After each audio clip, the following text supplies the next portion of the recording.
코로나는 세상적으로도 그랬지만은 영적으로 우리 기독교인들에게는 시험 때와 같은 그런 기간이었다고 할 수가 있습니다.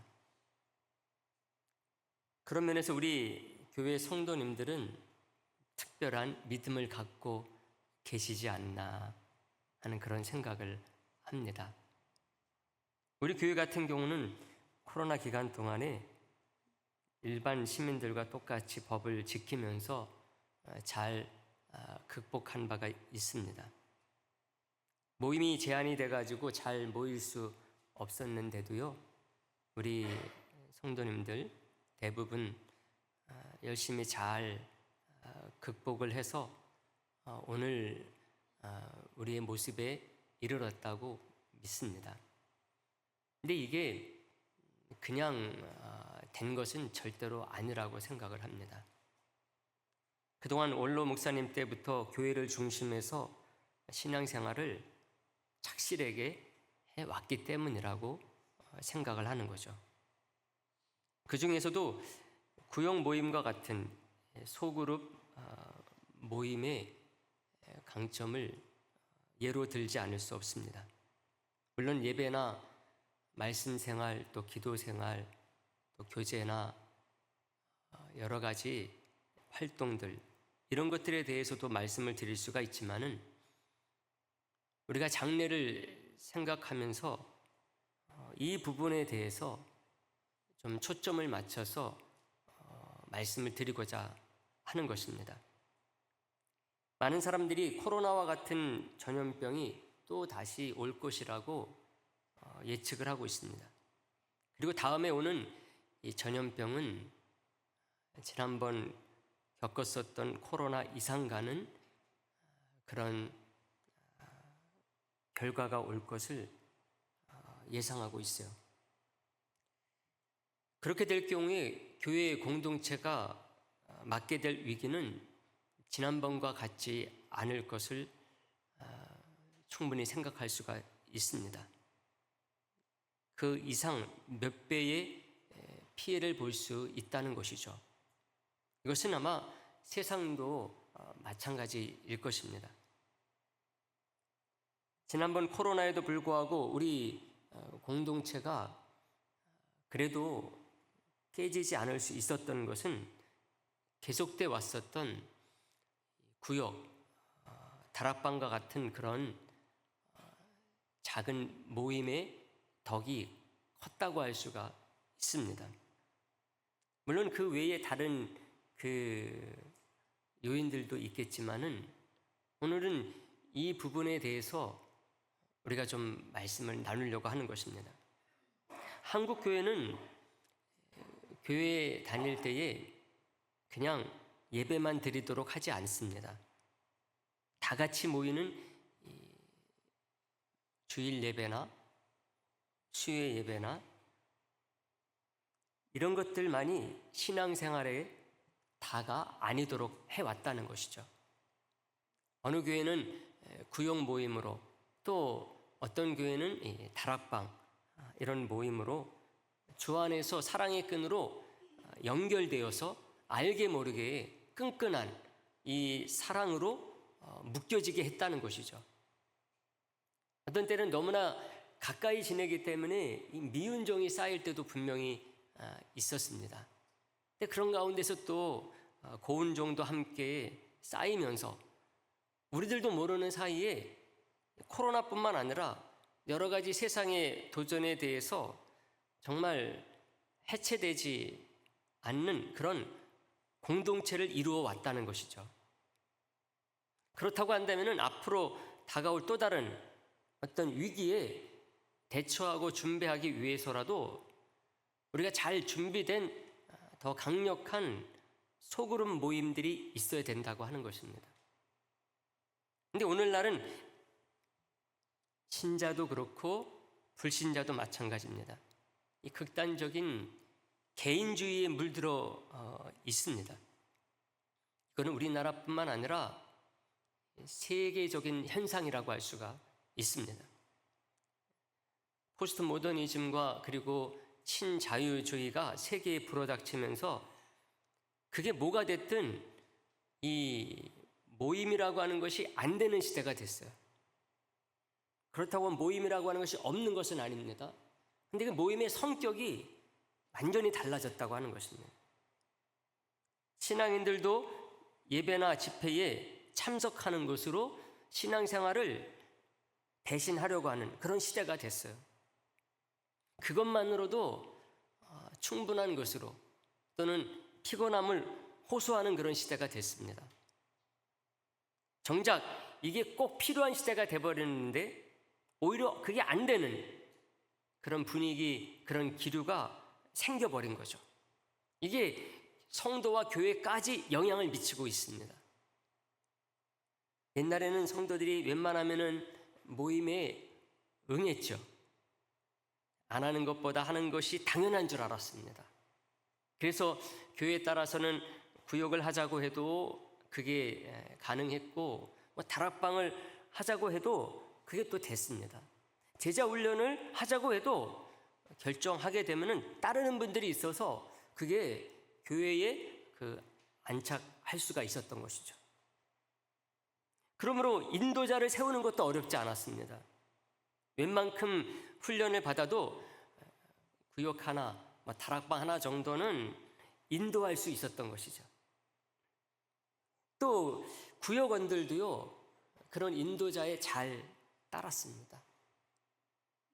아마 우리 성도님들이 이 시간 말씀을 들으시면서 그때의 그런 기억들을 아마 떠올렸을 것이라고 생각을 합니다. 그때는 차도 없지 않았습니까? 대중교통 이용하고, 그것도 아니면 걸어서, 거기에다가 애들도 업고 다니면서 그런 구역 모임들, 다락방 모임들을 열심히 잘했거든요. 그리고 또 모여서 아주 즐겁고 행복한 그런 시간들을 가져서 우리 모든 성도님들에게 많은 추억거리가 되고 있습니다. 그런데 이제는 그런 시대가 아니라는 거죠. 앞에서 말씀드렸던 것처럼 이 극단적인 개인주의에 더해가지고 우리가 코로나까지 겪다 보니까는요, 달라졌어요.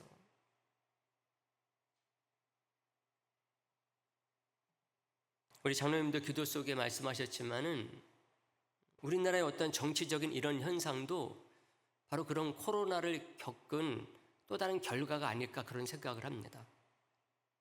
사람 자체가 달라졌다고 표현하는 사람들이 있어요. 전과 똑같은 그런 사람인데 그 인류의 성격이 달라졌다고 말을 합니다.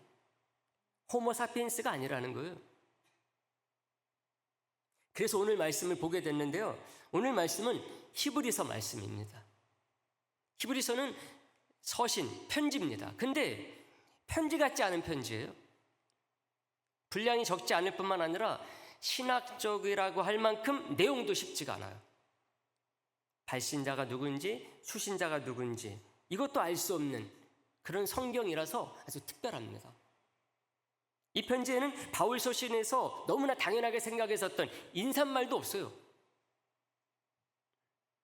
그냥 다짜고짜 본론이 나와버립니다. 그 성경 자체가 진짜 친절하지가 않아요. 그래서 더욱 이해하기가 쉽지 않은 성경입니다. 하지만 이 모든 것을 뛰어넘는 중요한 내용이 나오는데 바로 그게 오늘 본문 첫 절 32절에 나오는 말씀입니다. 32절 말씀 봤지만 다시 한번 보도록 할까요? 32절 말씀 다 같이 보겠습니다. 전날에 내가 빛을 받은 후에. 아멘. 고난의 큰 싸움을 견뎌낸 것이라는 말이 딱 나옵니다. 오늘 제목 말씀으로 쓰인 그런 문구이기도 하죠. 이 편지를 받는 이 공동체, 교회라고 표현하면 되겠죠? 근데 어떤 교회인지는 모릅니다. 이 공동체는 예수님을 믿고 난 뒤에요, 큰 핍박과 박해를 이겨냈다 이렇게 말하고 있어요. 표현 속에 이런 표현이 나오죠. 너희가 빛을 받은 후에. 이 말은 예수님 믿고 난 것을 말하는 것입니다. 그리고 나서 고난의 큰 싸움이 그들에게 있었는데 이거를 잘 견뎌낸 성도요 교회임을 말해주고 있는 것이죠. 그때 감수해냈었던 그 시련이 어떤 것이었느냐, 그것에 대해서 좀 우리가 추측할 수 있는 내용들이 그 다음 절에 나옵니다. 33절 말씀에 보시면은 이렇게 되어 있어요. 혹은 비방과 환난으로서 사람에게 구경거리가 되고 혹은 이런 형편에 있는 자들과 사귀는 자가 되었으니, 이렇게 말을 하고 있어요. 비방과 환난을 당했는데도 어떻게 해요? 그것으로 인해서 사람들에게 마치 그 조리돌림 당하듯이 구경거리가 되었다는 것이죠. 그런 성도들이 있었고 또 그렇지 않은 성도들도 있었는데, 그렇지 않은 성도들 같은 경우는 이 사람들을 모른 채 하지 않았다는 거예요. 감시가 있고 핍박이 있는데도 불구하고 그런 성도들 모른 채 하지 아니하고 이런 형편에 있는 자들과 사귀는 일을 계속했다는 것입니다. 끈끈함이 있죠. 동고동락하면서 힘이 되어줬다는 거죠. 이게 다가 아닙니다. 34절 말씀에 보시면은 감옥에 갇힌 자들을 옥발하지 않은 것, 이것은 물론이거니와 자기의 소유를 빼앗기는 일도 당했는데 이것 때문에 시험에 들지 않았다는 거예요. 기쁨으로 받아들였다는 거예요. 히브리서 기자는 이런 자들에게 오직 말씀으로 힘을 불어넣어주고 살아갈 용기, 인내심을 권면하고 있습니다. 36절 말씀도 볼까요? 36절 말씀도 우리가 이 말씀 다 같이 보도록 하겠습니다. 다 같이요. 너희에게 인내가 필요함은 너희가 하나님의 뜻을, 아멘. 너희에게 인내가 필요함은 너희가 하나님의 뜻을 행한 후에 약속을 받기 위함이다. 그래서 인용한 말씀이 뭔가 하면은 하박국 선지자의 유명한 말씀이에요. 38절에 보시면은 그 인용하는 말씀이 아주 익숙한 말이 나옵니다. 나의 의인은 뭐로 말미암아? 믿음으로 말미암아 살리라. 또한 뒤로 물러가면 내 마음이 그를 기뻐하지 아니하리라 하셨느니라. 이렇게 말하고 있습니다. 오직 의인은 믿음으로 구원받을 뿐만 아니라 제가 항상 말씀드리는 것처럼 또한 믿음으로 살기도 한다는 것, 이것을 권면을 하고 그렇게 믿음으로 살았던 신앙의 선조들 얘기를 11장에서 아주 풍성하게 나열을 해주고 있어요. 우리 신앙의 그 선조들이 온갖 시련과 역경 속에서도 믿음으로 구원받았을 뿐만 아니라 믿음으로 살아냈음을 말을 해주면서 이 편지를 받는 성도 교회에게 지금 용기를 불어넣어주고 있는 것이죠. 여러분, 이게 중요한 게 무엇인가 하면요, 이런 말씀을 권면을 해도요 그들이 받아들이지 않는다, 받아들일 줄 모르는 사람들이다, 그렇다고 한다면 이게 무슨 소용이 있습니까? 여러분, 제가 이렇게 설교를 해도 그것을 받아들이지 않는다, 받아들일 줄 모른다, 받아들이지 않기로 결심해버렸다, 무슨 소용이 있어요? 근데 이 편지를 받는 성도들은 이게 되는 사람들이었다는 거예요. 이것을 할 줄 아는 성도요 공동체 교회였다는 것입니다. 그들은 고난의 큰 싸움을 견뎌낸 사람들이었기 때문에 그렇습니다. 그러한 것들이 그런 큰 싸움을 견뎌낼 수 있게 했을 뿐만 아니라 이제 그런 큰 싸움을 견뎌낸 사람들이기 때문에 이것을 더 잘할 수 있는 사람들로 되어 있다는 거죠. 이런 정도의 권면이 그들에게 먹혀 들어가서 그들의 신앙의 삶 속에서 실질적인 효과를 발휘하고 있다는 것, 이것이 오늘 저와 여러분들에게 얼마나 큰 도전이 되고 자극이 되는지 모릅니다. 여러분들도 똑같을 줄로 믿습니다. 근데 이렇게 될 수 있었던 요인이 중요하다는 거죠. 어떻게 이렇게 될 수 있었을까? 이 히브리서를 받는 이 수신자들, 그 성도, 그 교회는 어떻게 이런 것이 가능한 사람들이 될 수 있었나 하는 것입니다. 그것은 그들 안에 인도자들이라고 하는 그룹이 있었기 때문이라는 거예요. 그것을 히브리서 기자가 서신 끝에 마지막 장에 가서요 언급을 해요. 1장부터 12장까지 그 어려운 얘기들을 막 하더니 바로 이런 것들을 내가 히브리서를 받는 사람들에게 말할 수 있고, 그래서 그것이 도움이 될 수 있는 믿음을 가질 수 있었던 것은 요 사람들 때문이다. 마치 그런 것처럼 이 13장에 가서 이 인도자들에 대한 얘기를 하고 있다는 거죠.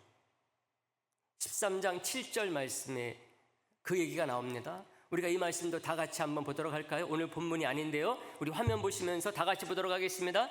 하나님의 말씀을 너희에게 일러주고 너희를 인도하던 자들을 생각하며 그들의 믿음을 본받으라. 아멘. 보면은 인도하던 자들이라는 말이 나오죠. 너희를 인도하던 자들을 생각하며, 이런 말이 딱 나옵니다. 보통 이 단어, 즉 인도자라는 말, 인도하던 자, 인도자, 이것이 보통은 사도들에게 적용이 되는 그런 단어입니다. 사도들을 말할 때 인도자로, 인도자 하면 사도들이 해야지. 그래서 사도들에게 적용됐던 말이에요. 근데 여기서는 복수입니다. 이것을 보면은 사도나 혹은 그에 준하는 목회자를 가리키는 말이 아니라는 것을 알 수가 있어요. 히브리서를 받는 그 공동체가 있지 않습니까? 근데 그 공동체에 그 어떤 이제 목회를 감당하고 있는 초기에는 사도일 수 있죠. 좀 지나서는 그에 준하는 어떤 목회자일 수 있습니다. 디모데나 디도나 이런 사람들일 수 있어요. 근데 복수인 것을 보게 되면은 그런 급의 사람들이 아니라는 것을 우리가 생각할 수 있다는 거죠. 이 인도자들은 사도나 혹은 그에 준하는 목회자들로부터 배우는 것을 다시 적은 무리들, 소그룹 멤버들에게 전하는 사람들이었을 것이라고 하는 것입니다. 함께 일주일에 한 번 예배를 드리는 그 예배자들이 있고, 또 그것을 가지고서 이제 들은 말씀이나 배운 말씀을 소그룹으로 인도하는 인도자들이 있었다는 것을 우리들에게 생각하게 한다는 거죠. 그래서 하나님의 말씀을 너희에게 일러주고라는, 일러준다라는 표현이 나오잖아요. 이 단어는 원래는 보통 하나님의 말씀을, 또 복음을 전한다, 전파한다, 전도한다, 이럴 때 쓰는 단어입니다. 그래서 보통 이 단어는 성경에서, 신약성경에서 번역이 될 때 항상 전한다, 전파한다, 전도한다, 이렇게 번역이 돼요. 근데 여기서는 일러준다로 번역을 하고 있어요. 아주 적절한 번역이죠. 이런 인도자에 대한 언급은요, 여기서 끝이 아니에요. 7절에서 나오더니 17절에서 또 나와요. 그리고 끝부분 24절에서 나옵니다. 24절에 보시면 이렇게 되어 있어요. 너희를 인도하는 자들과 및 모든 성도들에게 문안하라. 이탈리아에서 온 자들도 너희에게 문안하느니라, 이렇게 딱 얘기하고 있어요. 너희를 인도하는 자들이 복수로 언급이 되어 있어요. 한 사람이 아니라는 거예요. 그리고 그 인도를 받는 모든 성도들을 언급을 하면서 히브리서 이 기자가 마지막 인사를 건네고 있는 것입니다. 이것을 보게 되면은 이 편지를 받는 교회는 그냥 사도 혹은 그에 준하는 목회자 한 명이 딱 있어가지고 일주일에 한 번, 일주일에 또 한 번, 주일에 한 번 모이고 수요일에 한 번 모이고 이렇게 설교하는 정도로 신앙생활 하는 게 다가 아니었다는 거예요. 12장에 보면 이런 표현이 나와요. 12장 15절 16절에 보게 되면은요, 이런 말씀이 나옵니다. 너희는 하나님의 은혜에 이르지 못하는 자가 없도록 또 쓴 뿌리가 나서 괴롭게 하여 많은 사람이 이로 말미암아 더럽게 되지 않게 하며, 16절 다 같이 보겠습니다. 시작. 음행하는 자와 혹 한 그릇 음식을 위하여 장자의, 아멘. 끝에 뭐라고 말합니까? 이런 자가 없도록 살펴라, 이렇게 얘기를 합니다. 이것을 보면은 그 내용들이 그냥 이 편지글을 읽고 듣기만 해서 되는 일이 아니라는 것을 알 수가 있어요. 성경의 서신서들은 다 그런 거거든요. 오늘날은 내용이 좀 기니까 다 복사해가지고 집에 가서 각자 읽으세요. 한번 들어가지고는 이해가 안 되니까는 집에 가서 다시 한번 읽을 수 있도록 복사해서 나눠드리면 되죠. 근데 옛날에는 그렇게 할 수가 없었잖아요. 편지가 바울로부터 왔다 그러면은 온 성도들이 모이는 예배 시간에 읽는 것입니다. 그럼 그거 듣는 거죠. 한 번 듣고 끝나는 거예요. 그러니까 들을 때 아주 집중해서 들을 수밖에 없는 거죠. 그 편지, 내가 못 알아들어서 한 번 더 읽어주세요. 이게 안 되는 거죠.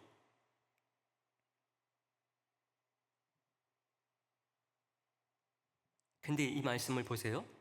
12장 15절 16절 말씀 보게 되면은 이 내용들이 그렇게 한 번 읽고 듣는 것으로 끝날 일들이 아니에요. 계속 이 편지를 쓰고 있는 히브리서 기자도 뭐라고 말하는가 하면은 이런 자가 없도록 살펴라, 이렇게 살피는 자들이 있다는 거죠.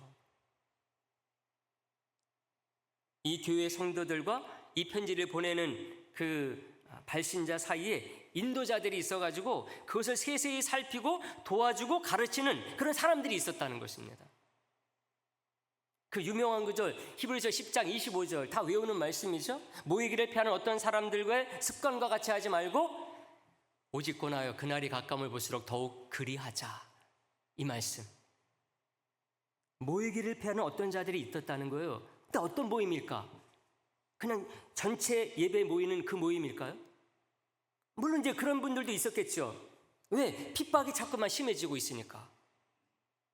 근데 이 주신 말씀, 선포된 말씀, 읽고 묵상한 말씀, 혹은 이 히브리서처럼 이런 편지가 도착했을 때 이것을 함께 나누고 소화시키고 삶을 나누고 적용하고 사는 데 있어서 실질적인 도움을 주는 인도자들이 이끄는 모임, 여기에 자꾸 참석을 안 하려고 하는 사람들이 있다는 거죠. 그래서 하는 말이 모이기를 피하는 어떤 사람들의 습관과 같이 하지 말자, 이 말이 나왔다는 것이죠. 그리고요, 인도자들과 그리고 소그룹의 모임을 전제하게 되면은요, 히브리서 전체 말씀도 우리가 이해를 할 수가 있어요. 히브리서 말씀은 메시아로서 예수 그리스도의 구속 사역을요, 구약 신학적으로 소개한 거예요. 어려운 내용이에요.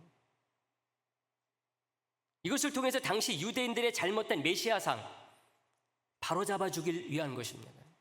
특히 모세를 통해서 전해줬었던 율법이나 성막, 제사 제도가 예수님으로 말미암아서 완전하게 성취됐다. 이것을 알려주는 게 히브리서예요. 다시 말하면은 예수가 오심으로 말미암아서 그동안 우리가 지켰었던 율법 안 지켜도 된다.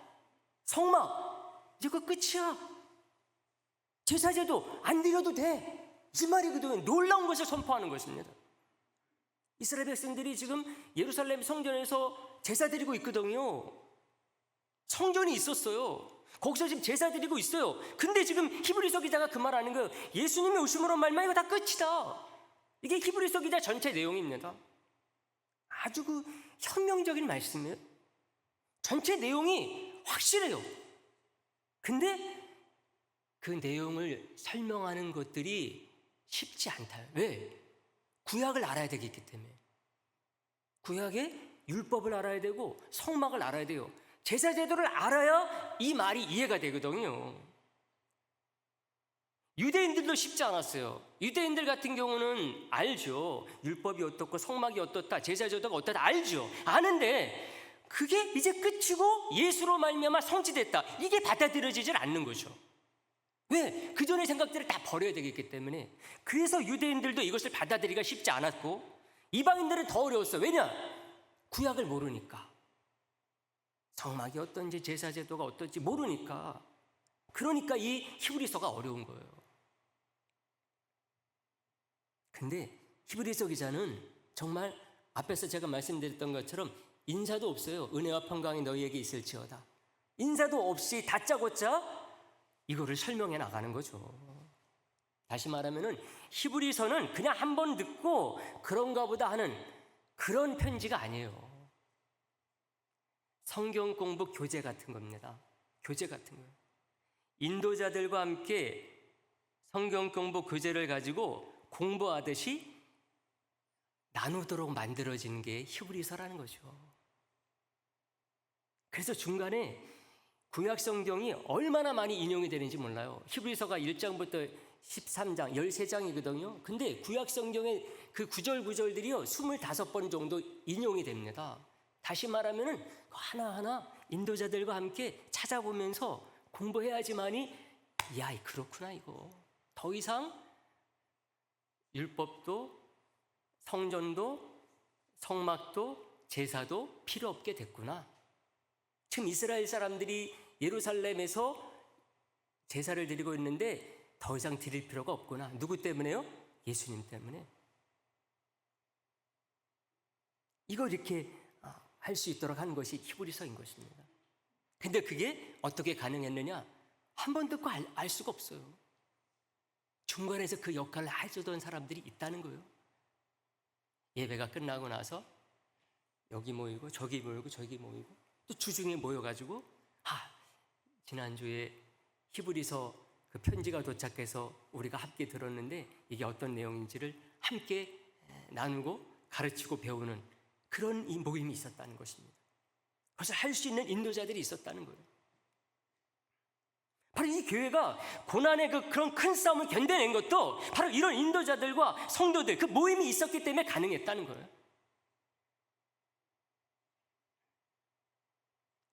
우리 교회 우리 성도들도 마찬가지라고 믿습니다. 여러분들이 지금까지 이렇게 신앙생활 이어올 수 있었던 것, 설교 시간에 설교 말씀 들은 것도 있지만은 여러분들이 그동안 열심으로 정말 애들 그 어린 것들 업고 다니면서 함께 모이고 나누었었던 그런 것들이 그 속에 잘 자리 잡았기 때문에 가능했다고 하는 것이죠. 사랑하는 성도 여러분, 말씀을 정리해 보는데요, 오늘 우리는 오늘 주신 말씀을 가지고서 히브리서를 받는 그 수신자 성도와 교회가 어떻게 큰 싸움을 견뎌낼 수 있었는지를 생각했어요.